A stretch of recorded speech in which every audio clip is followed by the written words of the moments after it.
વિદ્યાર્થી મિત્રો, મારી યુટ્યુબ ચેનલની અંદર આપનું હાર્દિક સ્વાગત છે. આજે આપણે પ્રત્યક્ષ મજૂરીના પ્રકરણની અંદર જોઈએ તો ત્રીજી પદ્ધતિ ટેલરની બિન વેતન દરની પદ્ધતિ વિશે આપણે જોઈએ.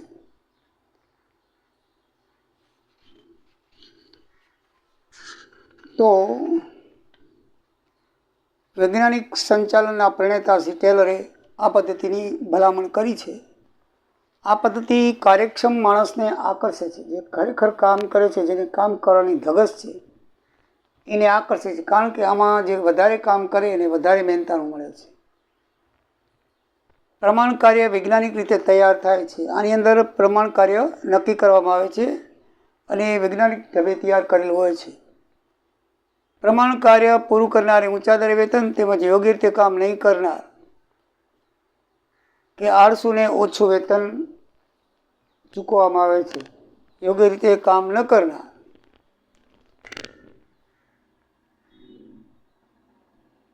યોગ્ય રીતે કામ નહીં કરનાર કે આળસુ, બરાબર, કે આળસુને ઓછું વેતન આપવામાં આવે છે. તો વ્યાજબી જ છે. ઓછું કામ કરે. અમુક કર્મચારીઓ કામચોર હોય, પોતાની શક્તિ હોય, પોતાનું બળ હોય, શક્તિ હોય, સમય હોય, છતાં પણ એ કામ ન કરે અને આળસ કરે. તો આવા કર્મચારી માટે આ પદ્ધતિ બરાબર છે. બરાબર, જે સારું કામ કરે. અમુક બિચારા મજૂરો હોય છે તે વેતન સામે જોતા નથી કે મારા માલિકને કેમ વધારે પ્રોડક્શન થાય, એ પ્રમાણે વેતન દર એ પ્રમાણે કામ કરતા હોય છે. તમને જો ખ્યાલ હોય તો સુરતની અંદર એક હીરાના શેઠ છે, નામ તો ભૂલી ગયો, પટેલ છે કોઈ. તો એ પોતાના કર્મચારીઓને ગાડી, મકાન, એની પત્નીના સોનાના દાગીના બધું ભેટ આપે દિવાળીના બોનસમાં. બોલો, હા, સત્ય હકીકત છે, તમે સાંભળ્યું છે, ખોટું નથી બોલતો, બરાબર છે. તો આવા પણ કર્મચારી પ્રત્યે લાગણી રાખનાર માલિક હોય છે. આમ તો ખરેખર જોઈએ તો માલિકને નફો કરાવનાર કોણ હોય છે? મજૂરો કે અથવા કર્મચારીઓ જોઈએ છે. કર્મચારી દ્વારા માલિક કમાય છે. માલિકનું આયોજન ખરું, માલિકના પૈસા ખરા, પણ કામ માલિક કરતો નથી. કામ કોણ કરે છે? મજૂરો. માટે મજૂરોનો ખ્યાલ રાખવો પડે. મજૂર મીન્સ કે એની નીચે કોઈ પણ કર્મચારી હોય, કારકુન હોય કે બીજા કોઈ ઓફિસર હોય, સુપરવાઇઝર હોય, એ બધાનો ખ્યાલ રાખવો પડે. પગાર ઉપરાંત પણ એની ફેમિલીનો પણ ધ્યાન રાખવું પડે. જો એની ફેમિલીનું તમે ધ્યાન રાખશો તો કર્મચારીને કામ કરવાનો બહુ ઉત્સાહ થશે. ઘણા એવા મેં જોયા છે માલિકો જે કર્મચારીનું બહુ રાખે છે. જે મેં તમને વાત કરી, સુરતના એક હીરાના ઉદ્યોગના વેપારીની, એ આજે પણ છે. એના કર્મચારીઓને દરેકને એક એક મકાન ભેટ આપેલું છે, બંગલો, દરેકને એક એક કાર આપેલી છે દિવાળી બોનસમાં, અને એના પત્નીઓને સોનાના સેટ આપેલા છે. વિચાર કરો, આટલું બધું એ દિવાળી બોનસમાં આપે તો કર્મચારી શા માટે કામ ન કરે? તો કર્મચારીને ઉત્સાહ થાય એવી યોજના આપણે અમલમાં મૂકી જોઈએ. અને આજે કરોડો અબજો રૂપિયા કમાય છે. કર્મચારીઓ એને આમ આંખો મીચીને મહેનત કરે છે. અને એને, કારણ કે કર્મચારીને એમ થાય છે કે આ આપણને બહુ રાખે છે. આજે તમે સરકારી નોકરી શું કામ આપણે પસંદ કરી છે પ્રાઇવેટ માટે? કારણ કે સરકારી આપણું ઘણું બધું રાખે છે. ભલે પછી આપણે સરકારમાં દાખલ થઈએ પછી આપણે કામ ના કરીએ, સરકારી નોકરી મેળવવા માટે આપણે આજીજી કરીએ, પછી સરકારી નોકરી મળી ગયા પછી આપણે સરકારના એ શું થતા હોય છે આપણે બધા જાણીએ છીએ, બરાબર છે. પણ પ્રાઇવેટમાં તો કામ કરવું પડે. પ્રાઇવેટની અંદર સરકારે પણ બોનસ આપે છે. જો હમણાં દિવાળીનું બોનસ 78% રેલવે કર્મચારીને આપ્યું, બધા એને આપશે બોનસ. એટલે બોનસ આપે છે, બધી સગવડો આપે છે, મકાન આપે છે. તો આપણું ફરજ છે કામ કરવું જોઈએ. એવી રીતે પ્રાઇવેટ કર્મચારીને પણ એના માલિકો આવી રીતે અલગ અલગ પદ્ધતિઓ મુજબ વેતન આપતા હોય છે, જેથી શું થાય? કર્મચારીને ઉત્સાહ વધે. તો ટેલર નામના જે છે વૈજ્ઞાનિક પદ્ધતિ કાર્યક્ષમ યોજના દાખલ કરી છે. એને એમાં એમ કે ભાઈ જે વધારે કામ કરે ને વધારે વેતન આપો, ઓછું કામ કરે ને ઓછું આપો. આ વેતનમાં બાંયધરી અપાતી નથી કે તમે આટલું કામ કરશો તો આટલા રૂપિયા, એમ નહીં. જેટલું વધારે કામ એટલું વધારે પૈસા, ઓછું કામ તો ઓછા પૈસા. એટલે આની અંદર ગેરફાયદો શું થાય કે કર્મચારી વધારે વેતન મળતું હોવાથી યંત્રવત કામ કરે. દાખલા તરીકે આપણે ત્યાં યુપી બિહારના કર્મચારીઓ મકાન બાંધકામમાં, ફર્નિચરમાં બહુ આવે છે. બરાબર. ગુજરાતની અંદર લગભગ 80% કર્મચારીઓ એ જ છે. આપણા પ્રોપરના કર્મચારીઓ તો કહીએ ને કે આળસુ, કામ ન પડે, કામ ન કરે, કરે તો એ આવે 9 વાગે, પાછા 12 વાગે 1 વાગે ભાગી જાય જમવાની રજામાં, પાછા 2 વાગે આવે 6 વાગે ભાગી જાય. જ્યારે યુપી બિહારના કર્મચારીઓ આપણા કારીગર કરતાં સારું કામ કરે અને દિવસ રાત કરે. તમે એને સોંપી દો કે આ કામ આટલામાં કરવાનું છે, દિવસ રાત કરશે. આ મેઇન છે. યુપી બિહારના એટલે આપણા કારીગરોને હું એક કરવાથી આપણા કારીગરોમાં સારા જ છે, પણ આપણા કારીગરોમાં જેટલી ધગશ છે એનાથી વધારે મેં યુપી બિહારના કારીગરોમાં વધારે જોયું છે. એનું શું કારણ છે કે યુપી બિહારના કારીગરોની અંદર આમ જોઈએ તો સામાજિક સ્થિતિ બરાબર નથી. એટલે એ લોકો પોતાને વધારે કમાવા માટે થઈને દિવસ રાત કામ કરે છે.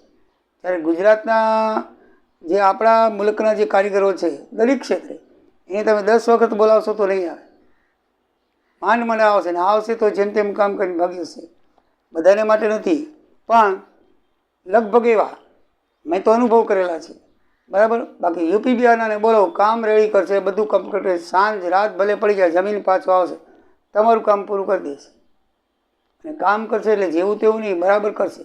એટલે આપણા કારીગરો પાછળ રહી ગયા એનું કારણ અત્યારે તમે જો દરેક કામમાં યુપી બિહારના જશે. તો કામ કરવાની ધગશ હોય તો મજૂરી આપનાર તો પડ્યા જ છે અહીંયા દુનિયામાં. એ લોકોને કામથી કામ છે. તો ઓછું વેતન મળવાથી કામદારને યંત્રવત કામ કરવું પડે, જેથી જલ્દી થાકી જાય છે.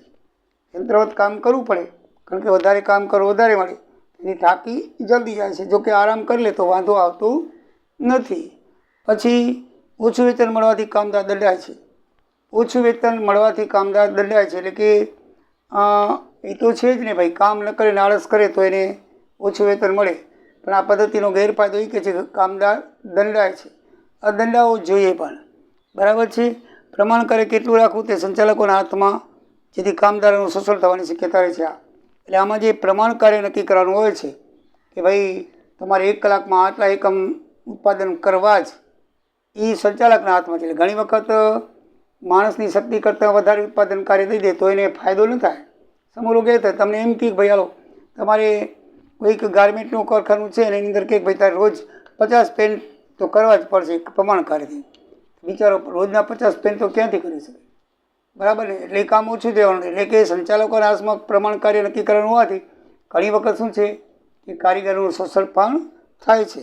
મિત્રો, તો આ રીતે ટેલરની પદ્ધતિની અંદર જેને ઓછું કામ એને ઓછું વેતન અને વધારે કામ એને વધારે વેતન, એ પદ્ધતિ છે. એક દાખલો ઉદાહરણ 4 જોઈએ. એક પ્રમાણ કાર્ય દિવસ દરમિયાન 18 એકમ છે. આ પ્રમાણ કાર્ય છે ને એ સંચાલકોએ નક્કી કર્યું કે એક દિવસમાં 18 એકમ ઉત્પાદન કરવું. જે કામદાર દિવસમાં 18 થી વધારે એકમ કરે તો 0.5 એટલે 50 પૈસા, એટલે 0.5 રૂપિયો. એ ધ્યાન છે ને, રૂપિયાના 100 પૈસા થાય ને. ઘણા નવાને ભાઈ ખબર નથી પડતી એમાં પૈસાનું આવે છે આદા. એટલે 100 પૈસા જોયા હોય તો ઠીક છે કે આવડા નાના પહેલાં આવતા. અમે નાના હતા ત્યારે અમને તો ચલણમાં હતા, એક ત્રાંબાના ગોળ આવતા અને એક એલ્યુમિનિયમના ચોરસ આવતા. એ પૈસા 100 ભેગા કરી એટલે 1 રૂપિયો થાય. એવા 100 પૈસા બરાબર 1 રૂપિયો. બરાબર છે. તો 50 પૈસા, 0.5 રૂપિયા એટલે 50 પૈસા વેતન મળે. અને જો એનાથી ઓછું ઉત્પાદન કરે તો એને 40 પૈસા, 0.40 રૂપિયા કહેવાય, એને વેતન ચૂકવાશે. અ 20 એકમનું કરે છે, બ 16 એકમનું કરે છે, તો બંનેને કેટલું વેતન મળશે? એકદમ ઇઝી છે. અ છે ને એ ઉત્પાદન એકમ કરતાં, પ્રમાણિત કાર્ય કરતાં વધુ કામ કરે છે તો એને 50 પૈસા દર લાગુ પડશે. અને બ છે એ થોડોક આળસુ છે, બરાબર છે, તો એને 40 પૈસાનો દર લાગુ પડશે. તો એકદમ ઇઝી છે. કરેલ કામ એટલે કે કરેલ કામ ગુણ્યા દર એટલે મળેલ રકમ.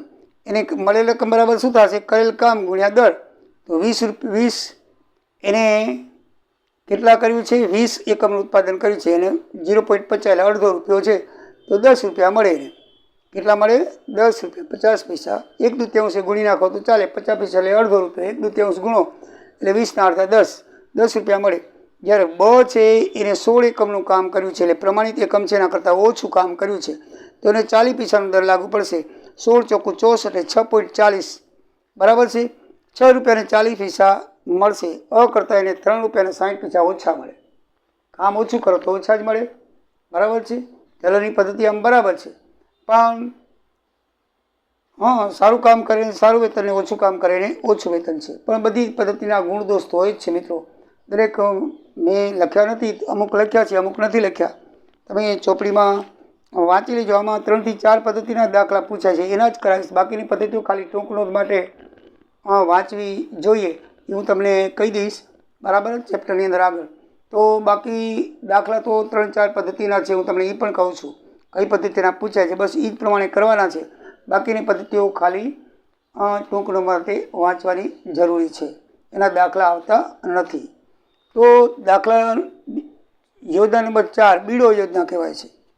કઈ યોજના કહેવાય છે? બીડો યોજના. તો બીડો યોજના છે એ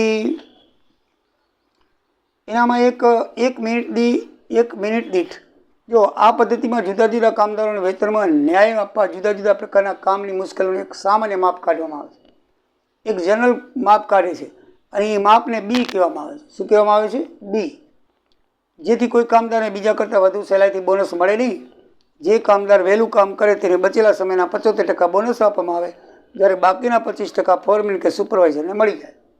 એટલે આમાં શું છે? એક ફોર્મ્યુલા નક્કી કરવામાં આવે છે. એ ફોર્મ્યુલાને 1 મિનિટ દીઠ 1 બી કામ કરવાનું. 1 મિનિટ બરાબર 1 બી એવું નામ દીધું છે. 1 બી બરાબર 1 મિનિટ.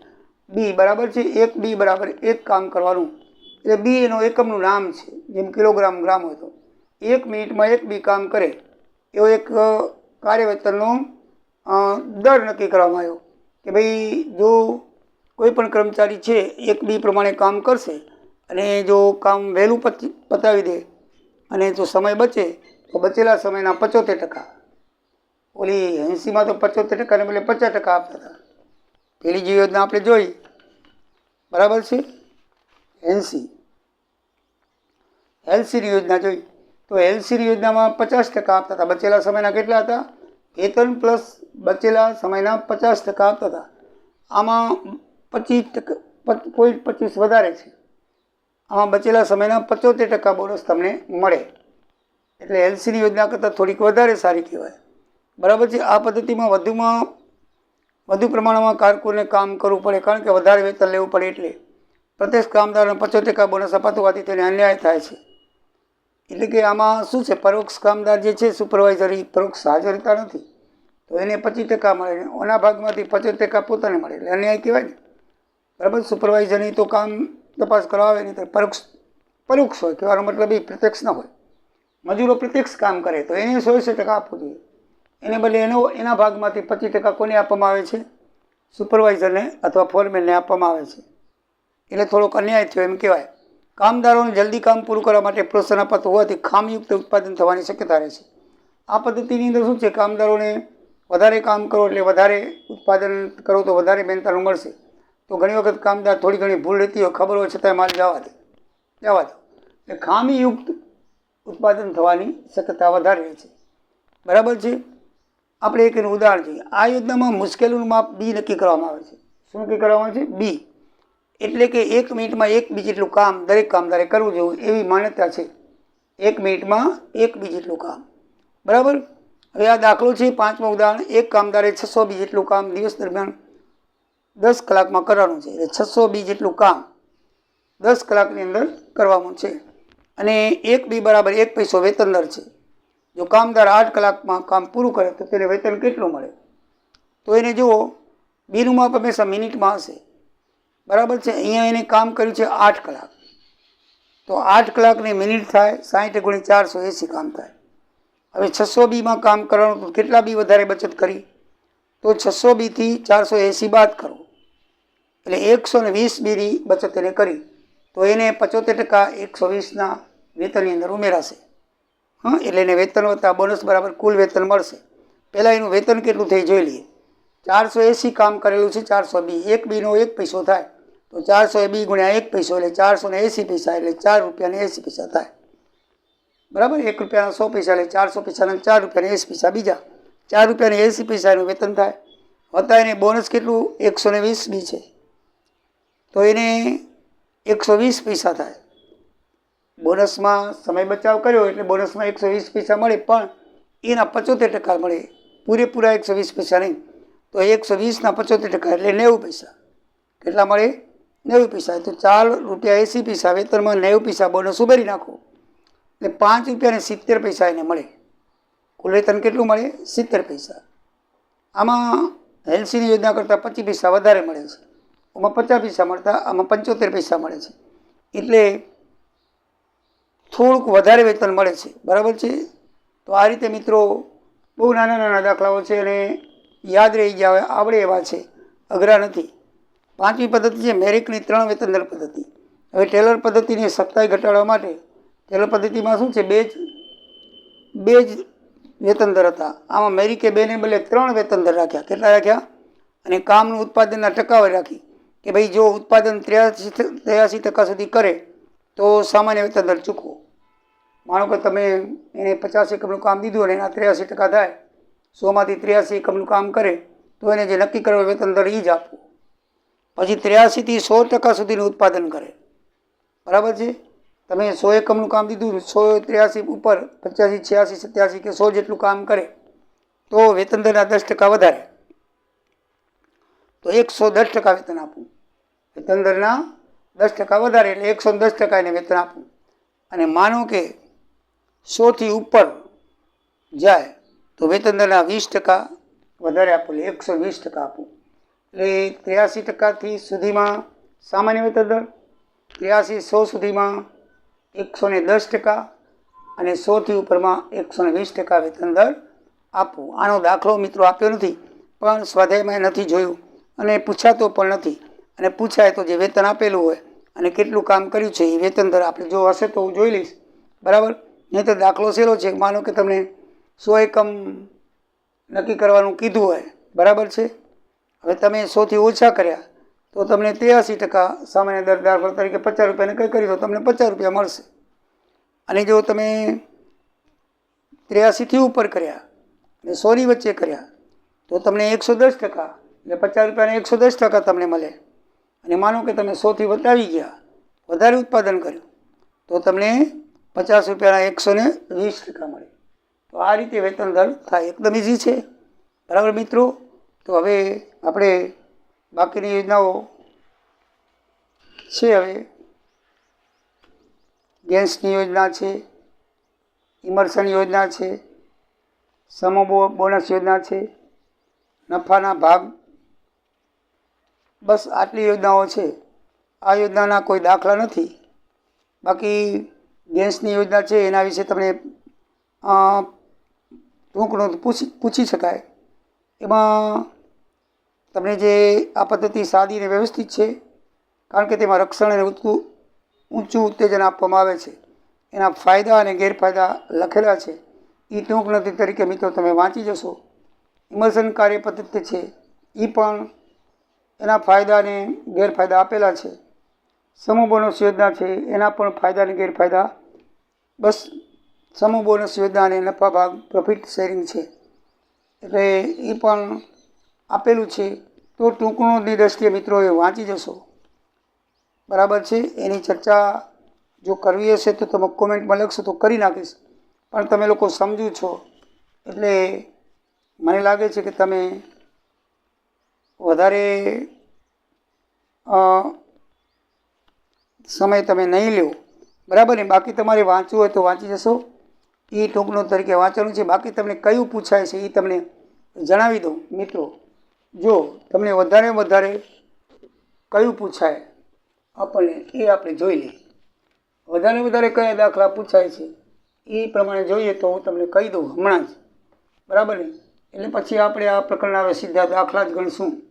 બરાબર. બીજી કોઈ થિયરિકલ ચર્ચા વધારે કરવાની જરૂર નથી. થિયરિકલ ચર્ચામાં તમે બાકી આગળનું વાંચી લેશો તો એ ચાલશે. બરાબર ને. જુદી પદ્ધતિઓને પ્રમાણે પાછળ સ્વાધ્યાયના પ્રશ્ન આપેલા છે એ પ્રમાણે પરીક્ષામાં જે વધારે પૂછાયેલા હોય ને એ કરવાના, એ વધારે વાંચવાના, બરાબર છે.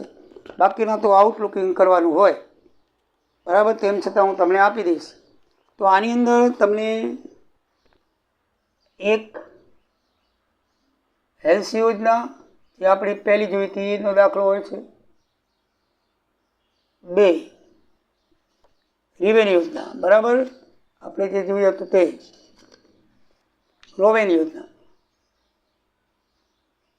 રોવેન યોજના. આ સમયને પ્રાધાન્ય આપે છે, આ કાર્યને પ્રાધાન્ય આપે છે.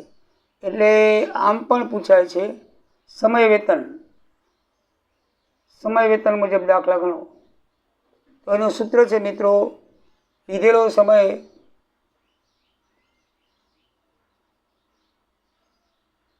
ગુણ્યા વેતન દર ગુણ્યા વેતન દર. પછી ચોથી છે કાર્ય વેતન પદ્ધતિ.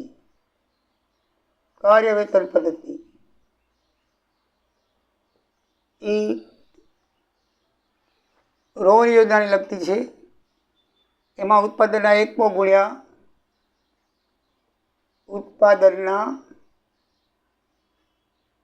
ગુણ્યા દર, અથવા તો